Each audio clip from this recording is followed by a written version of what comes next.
Bueno, buenas tardes a todos y bienvenidos.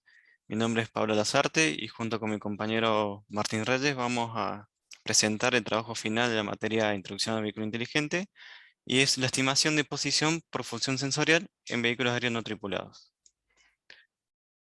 Bueno, veamos el índice de temas. Vamos a hablar del objetivo, fundamentos teóricos, obtención y tratamiento de datos, hipótesis del problema, desarrollo para la estimación de posición, resultados experimentales, conclusiones y propuesta futura.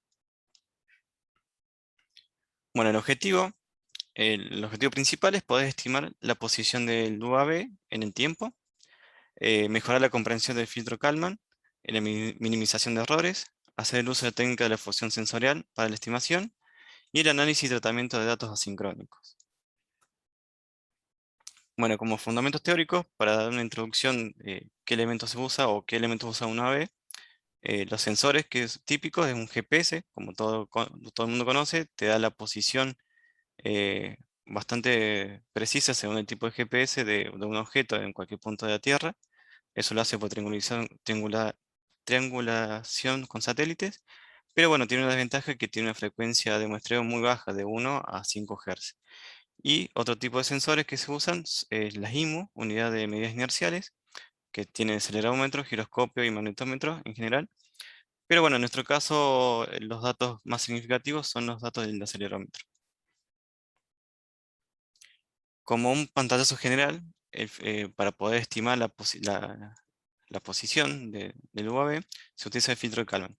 El filtro de Kalman básicamente lo que hace es predicción de la posición y corrección de esas predicciones de modo recursivo. O sea, es un modelo matemático iterativo, básicamente. Acá a la derecha vemos en la figura 1 un diagrama en bloque de cómo es el funcionamiento del diagrama del filtro de Kalman. En el bloque 1 se ponen las condiciones iniciales del vector de estados y la matriz de covariancia del proceso. En el bloque 2 tenemos los mismos vectores en un instante anterior. Por supuesto que en la primera iteración es la mismo vector de condiciones iniciales. En el bloque 3 tenemos el vector de estado de predicción, XP, en el instante K, que va estar dado por la matriz de transición multiplicada por el mismo vector en el instante anterior, más una matriz de control por el vector de control más el ruido del proceso. Y abajo PDP tenemos el vector de matriz, perdón, la matriz de covariancia del proceso, que también va a depender del mismo vector en el instante anterior, más la matriz de covariancia del ruido del proceso, ¿no? En el bloque 4 tenemos la ecuación de medición, Z de K, que va a depender, obvio, de las mediciones que recibimos, que en nuestro caso vamos a utilizar la posición y la velocidad que nos da el GPS, más un ruido más el ruido de medición, ¿no? En el bloque 5 tenemos lo que es la ganancia de Kalman, que va a depender, que va de 0 a 1, y depende de la matriz de covariancia del proceso y de la matriz de covariancia del ruido de medición. Y como último paso, anteúltimo paso, en el bloque 6, entonces tenemos el vector de estado x de k, que va a ser ya mi vector con la predicción y corrección, y va a ser igual a la predicción, x de p, más la ganancia de Kalman, multiplicado por la diferencia entre la ecuación de medición menos la predicción. Esta diferencia se le llama innovación, y es muy importante tenerla en cuenta. Y bueno, como en bloque 7 ya tendríamos el resultado final. Bueno, continuando con la obtención y tratamiento de datos, vamos a ver de dónde se sacó la base de datos. La base de datos se obtuvo de la página de AirLab, la cual ofrece para investigación abierta 47 vuelos autónomos de distintos tipos, con fallas y no fallas, y distintas duraciones. Se obtuvieron a través de la simulación de vuelo de un UAV en un dispositivo con distintos sensores, y el lugar de ubicación es como se muestra en la figura acá, y un ejemplo de trayectoria, que se marca como en rojo. Otra, Otro aspecto importante es el tratamiento de datos realizado, por lo cual vamos a necesitar una transformación de coordenadas de GPS, dado que los datos que obtenemos desde la base de datos están en WGS, es decir, en coordenadas de latitud, longitud, altitud, en grados, minutos y segundos. Nosotros para realizar un mejor cálculo de distancias y todo lo que tenemos que realizar, necesitamos tenerlo en coordenadas UTM y en coordenadas cartesianas, precisamente en metros. Otra transformación importante es la del formato de tiempo, dado que por lo general la base de datos provee un formato de tiempo Unix, que son las cantidades de segundos transcurridas desde el 1 de enero de 1970. Nosotros necesitamos la conversión a milisegundos. Vamos a plantear las hipótesis del problema, que en primer lugar vamos a considerar el modelo lineal y gaussiano. Como segunda hipótesis vamos a considerar un modelo dinámico de aceleración constante, en el cual tendremos en cuenta que el centro de masas del UAV va a ser igual al centro de masas, y despreciamos los momentos causados por el cuerpo rígido sobre las dinámicas translacionales. Es decir, vamos a modelar el ruido del modelo dinámico, lo vamos a considerar como nulo. Entonces vamos a obtener un sistema de ecuaciones para el modelo, el cual tenemos esta matriz de transición de estados, esta matriz de control, y la variable de control, que va a ser la aceleración, como U de K. Para todo esto vamos a necesitar una última hipótesis, en la que decimos que el bias del acelerómetro está corregido, puesto que necesitamos que en estado de reposo el acelerómetro tenga aceleración en X, en Y, nulas, y en Z tenga una aceleración de menos 9,8 metros sobre segundos al cuadrado. Para proceder al desarrollo de la estimación, vamos a seguir una serie de pasos, la cual fue volcada al código, y la primera es la extracción de datos del GPS, que son del tipo procesados, porque teníamos dos datos, procesados y no procesados. Vamos a estimar la posición con el tipo procesado. La vamos a hacer un pasaje de coordenadas, como habíamos dicho, y vamos a obtener las coordenadas cartesianas que se muestran a continuación en el gráfico con esa trayectoria. Luego vamos a proceder a la extracción de datos de la IMU, que vamos a seleccionar el tipo no procesado, o RAW. Y después vamos a proceder a la conversión de tiempos de los sensores, que habíamos dicho que estaban en coordenadas Unix y necesitábamos trabajarlos en milisegundos. Luego de esto vamos a proceder a unificar el vector de tiempos, dado que en general los sensores tienen un funcionamiento asincrónico entre ellos, y además ellos mismos tienen frecuencias de muestreo variables, es decir, aparecen en distintos intervalos de tiempo. Luego de esto vamos a proceder al planteo de los modelos, que ya habíamos planteado anteriormente, y sus condiciones iniciales para poder ejecutarlos. Después, algo importante es tener una indexación de tiempos, para saber en qué momentos aparece el GPS, el acelerómetro o ambos a la vez. Todo esto es para inicializar el filtro de Kalman y obtener las estimaciones al respecto. Bueno, para pasar un poco el limpio de lo que estuvimos viendo, hicimos un diagrama en bloque de la estimación de la posición. Entonces, inicialmente ingresan los datos del sensor, ¿no? Del UAV, proveniente del UAV. Se hace el tratamiento y se identifican los datos para para hacer todo lo que explicó Martín recién. Se hace la fusión de sensores y bueno, y de ahí decidimos hacer. Básicamente lo que el filtro haría, una parte del filtro haría esto. Si viene el sensor viene con información de acelerómetro y GPS al mismo instante de tiempo, se hace de predicción y estimación. Ahora, en el caso de que no venga y venga solamente GPS, igualmente se hace predicción y estimación. Pero bueno, acá tenemos que usar una hipótesis que por ahí no sé si es muy conveniente. Y después, en el caso de que solamente venga el acelerómetro, solo podemos hacer predicción, ya que para hacer la corrección, o sea, hacer bien estimación, necesitamos los datos de la medición, que no lo tenemos.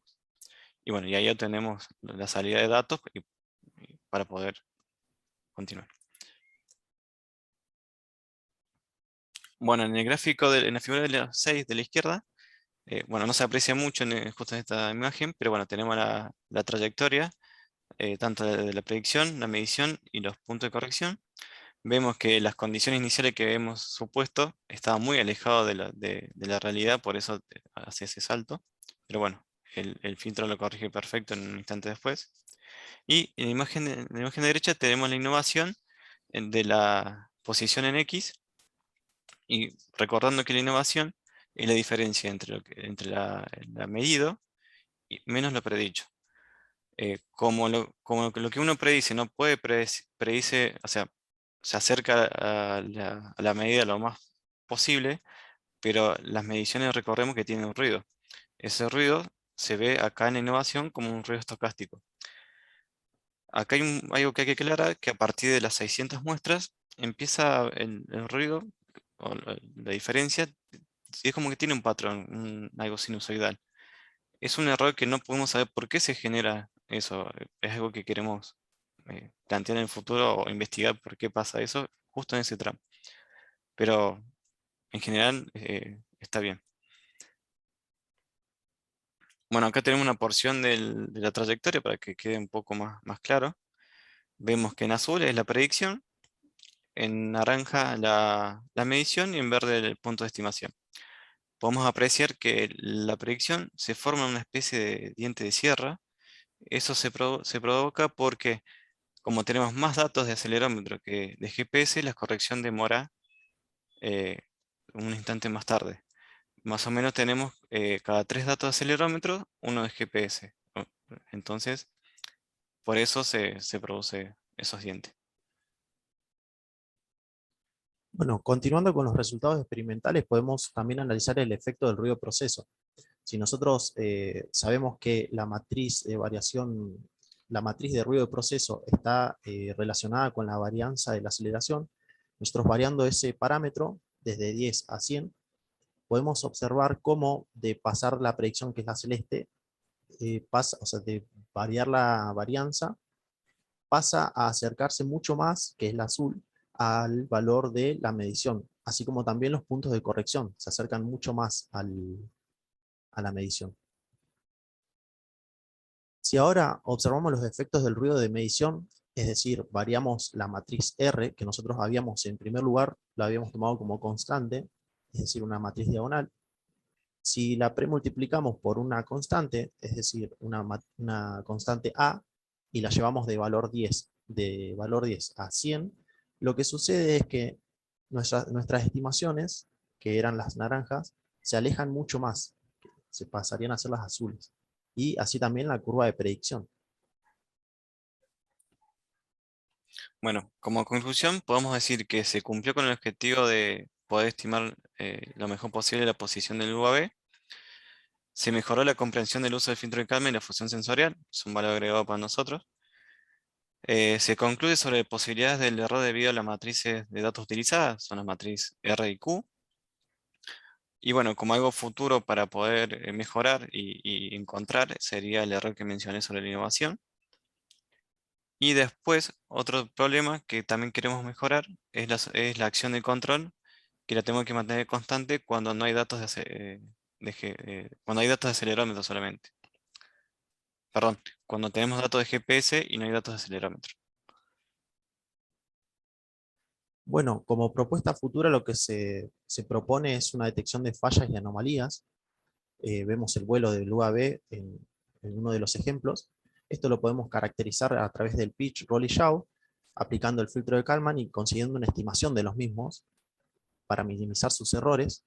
Y a través de esto podemos lograr detectar después de una falla, en conjunto con un sistema de navegación o o sea, el filtro de Kalman, detectar una falla en un momento, en un instante más efectivo, por lo cual podemos tomar una acción de control, por ejemplo, en este caso, tomar la acción de control que es un aterrizaje de emergencia para el dispositivo. Nosotros, consiguiendo que el filtro de calma nos reduzca el error, podemos encontrar un umbral sobre el cual no debíamos pasarnos en pitch, roll y yaw, y comparándolo con lo que sería el sistema de navegación, tomar una acción bastante más efectiva sería, como lo hace acá en este vuelo. Y eso sería todo. Muchas gracias. Muy bien, muchas gracias Pablo, muchas gracias Martín.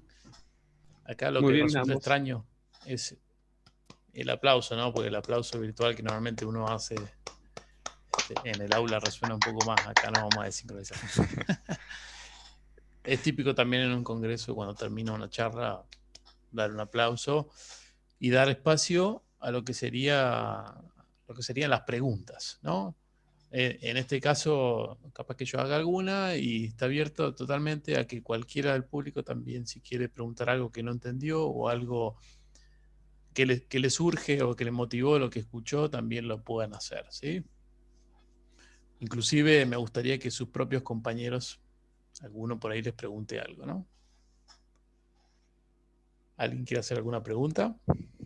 Yo tenía una consulta que en realidad no es que me quedó la duda, o sea, me quedó la duda, no es que no lo entendí, sobre lo del formato Unix. Que ustedes pasaron algo que había arrancado a contar desde el año 1970, ¿puede ser? Sí, Lo es una Sí. pasaron especie de acumulación de tiempo, digamos. Es como Claro, que, ¿cómo trabajaron con esos datos? Porque se me imagino que es enorme eso. sí, la verdad que sí, eran tiempos gigantescos y por lo general el sistema de navegación te ofrece toda la base de datos volcada sin ninguna especie de guía o manual, y lo que por ahí te ofrece son las unidades. Cuando vos buscas en el sistema de navegación, te decía que era en formato Unix, muy rebuscado por lo general, y vos tenés que hacer como una especie de transformación, pero ese formato Unix son en segundos y encima desde 1970, o sea que es un número gigantesco. Vos tenés que hacer una resta ahí entre valor inicial y final y además después dividir por una variable. Así que tenés que hacer una conversión.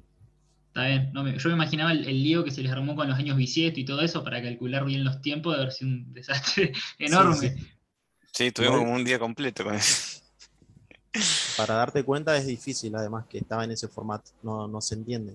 Primero pensás que es un protocolo, después pensás que es algo raro. Copado, tremendo.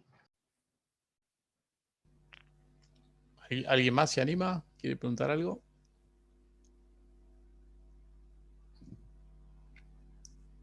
No, yo por ahí me quedo con la duda en esa parte de la innovación, porque por ahí nosotros también, nuestro trabajo es similar y también usamos la innovación para ver si estamos haciendo más o menos las cosas. En ese punto en el que parece una señal, ¿no notan ninguna otra discrepancia o algo muy mal con los sensores? O sea, hicieron ese análisis, pero de todas formas no vieron nada raro. No sé si querés hablarle vos. Hicimos el análisis, pero no, o sea, era como que justo en ese tramo los valores de medidos eran muy parecidos, muy similares y por eso te quedaba como que iban creciendo constante, no sé cómo explicarlo. Y no había nada raro, o sea, tampoco era, no es que la diferencia era abismal, ¿no? Si te fijas, los valores de amplitud no son tan grandes. Pero no, sí, le hicimos el análisis, pero no, la posición, la predicción se veía bien, o sea, no era Ah, que sí, se no iba. se veía, a simple vista no se veía, no, sí, parece Sí, muy raro. en realidad hicimos de todo. Comparamos integrando la aceleración, derivando la posición, a ver Estaba si hacer los datos eran iguales en todos los puntos. Después variamos todos los parámetros que podíamos variar en el filtro de Kalman. eh, no sé, de todo hicimos. Y siempre Claro, se sí, mantenía igual, Buenísimo. todo igual, así que.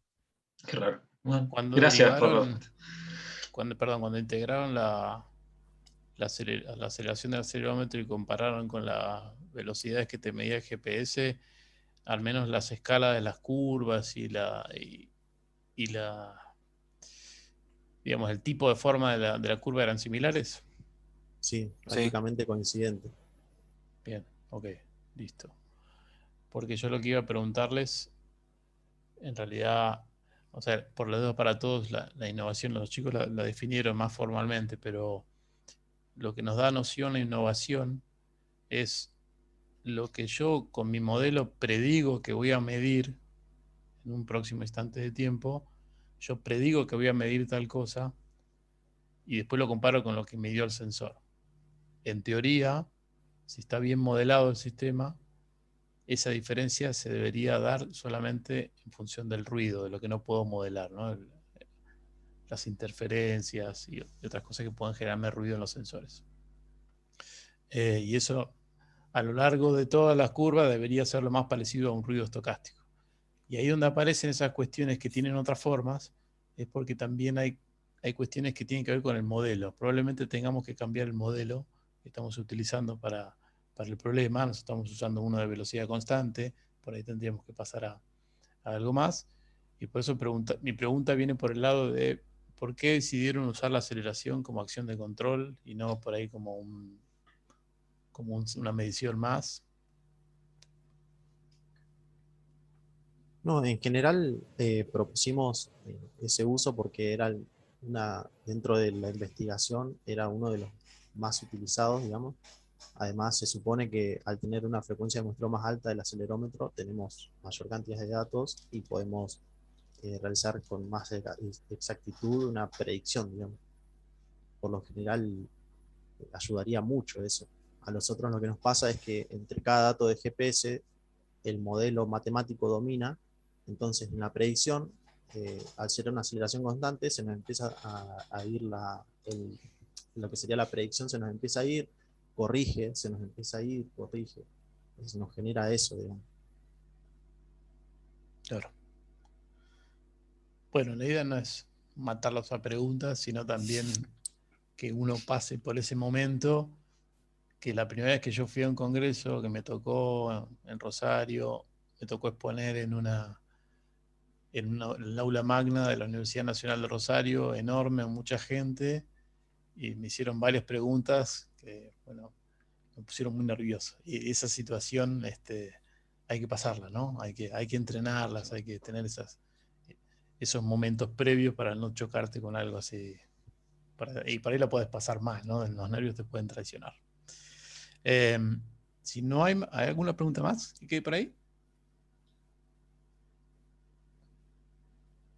Yo te quería preguntar, en esa parte que están hablando de que la innovación no quedó gaussiana, perdón, que no quedó ruido blanco, ustedes claramente no tienen forma de saber la trayectoria real, porque la están estimando, o sea, no tienen dato real digamos, de lo que pasó, no tienen algo sintético ni algo que más o menos les dijo cómo fue, pero si el filtro les andaba bien antes y después de ese tramo, a nosotros nos pasó con Marco, que por ahí el sensor que está tomando la medición se corre o se vuelve loco, porque las IMUs son recontrasensibles al ruido, y tal vez una respuesta o algo para aportar a que eso quedó raro es echarle la culpa al sensor, porque es real. A veces puede pasar que el sensor te da cualquier cosa y eso se está acumulando, o lo estás integrando o lo que sea, y a veces se debe a eso. Pero nada, eso. Ah, bueno, Claro. no lo habíamos considerado así, pero Sí, gracias por el nosotros justo comentario. esa porción la analizamos bastante y de hecho no tenemos certeza de tampoco lo que serían las varianzas de la aceleración en cada instante de tiempo, que sería algo más certero. Entonces no podemos tampoco decir a ciencia cierta qué está pasando en ese conjunto de datos, ¿no? Podemos como decir, suponer muchas posibles fuentes de error, pero si no teníamos la fuente natural no podrían decir nada al respecto. Bueno, vamos a cerrar ahí. Muchas gracias, Martín. Muchas gracias, Pablo.